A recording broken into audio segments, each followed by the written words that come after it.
একটা গণবিজ্ঞপ্তি এর মধ্যে প্রকাশ হয়েছিল গত 10ই মার্চ। এটাতে বিভিন্ন রাজনৈতিক দলকে পুরনো আইনে, ফ্যাসিবাদী আমলের আইনে রাজনৈতিক দল নিবন্ধনের জন্য আহ্বান জানানো হয়েছে।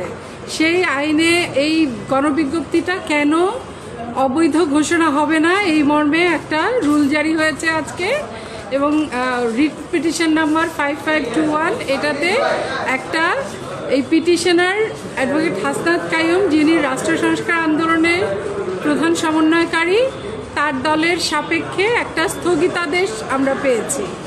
এই হচ্ছে আমাদের বর্তমান এই রিটের ফলাফল। আর এই রিটটা আমরা এই জন্য করেছি যে আমাদের সংবিধানের যে রাজনৈতিক দলের মূল সংজ্ঞা, সেই সংজ্ঞার স্পিরিটের সাথেও এই গণবিজ্ঞপ্তি বা এই পুরনো আইনটা যায় না। এমনকি নির্বাচন কমিশন সংস্কারের যে বিধানগুলো এসেছে, যে সুপারিশগুলো এসেছে, সেই সুপারিশের সাথেও এই বিজ্ঞপ্তি সামঞ্জস্যপূর্ণ নয়। আমরা এই দুইটা এই রুল চেয়ে এবং এই গণবিজ্ঞপ্তির স্থগিত চেয়ে আমরা রিট মামলাটি করেছি এবং রুল জারি হয়েছে। জায়গাটা কোথায় ছিল? এইটা মূল আপত্তির জায়গা দুইটা।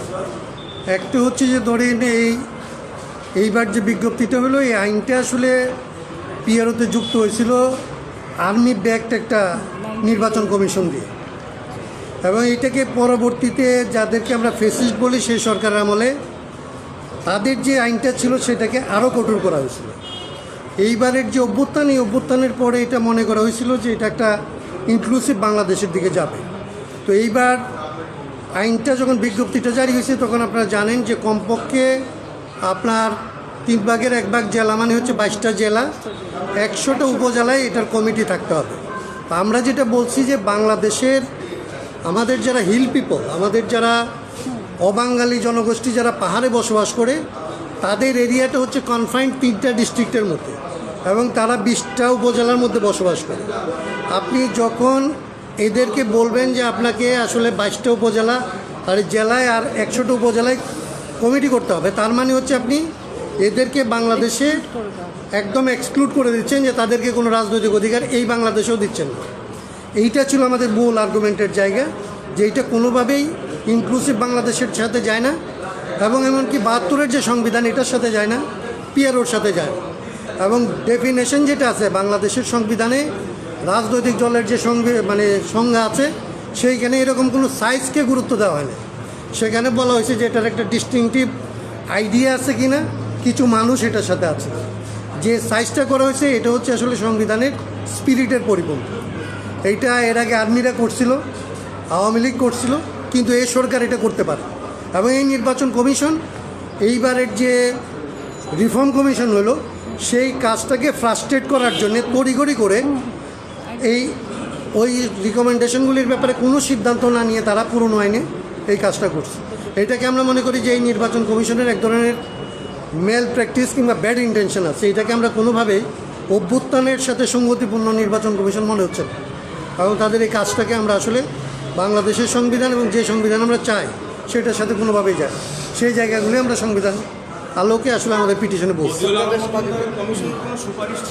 জি জি, বদিউল আলম মজুমদারের কমিশনের সুপারিশ হচ্ছে 5% উপজেলা, 10% জেলা, তার মানে হচ্ছে আপনার প্রায় 7টা ডিস্ট্রিক্ট লাগে, আর অন্তত 25-30টার মতো ধরেন উপজেলা লাগে।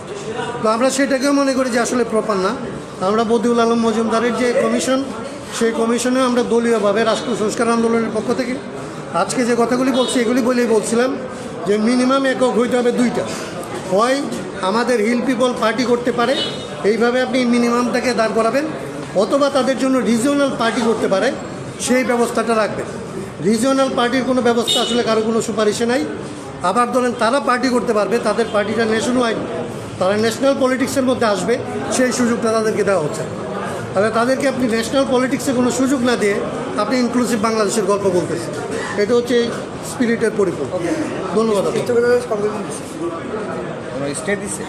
আমাদের পার্টি যারা পিটিশনার ছিল তাদের জন্য স্টেট দিছে। আমরা মনে করি বাকি যারা এরকম ফিল করে তারা যদি এখানে পার্টি হইতে আসে তাহলে তারাও স্বাভাবিক, কারণ আমাদেরকে বলছে যে আপনি যেহেতু পিআইএল করতে আসেন নাই, আপনি যেহেতু কেবলমাত্র আপনার পার্টির পিটিশনার নিয়ে আসছেন, সো আমরা আপনার সোফার ইট রিলেটস টু পিটিশনার করে দিচ্ছি।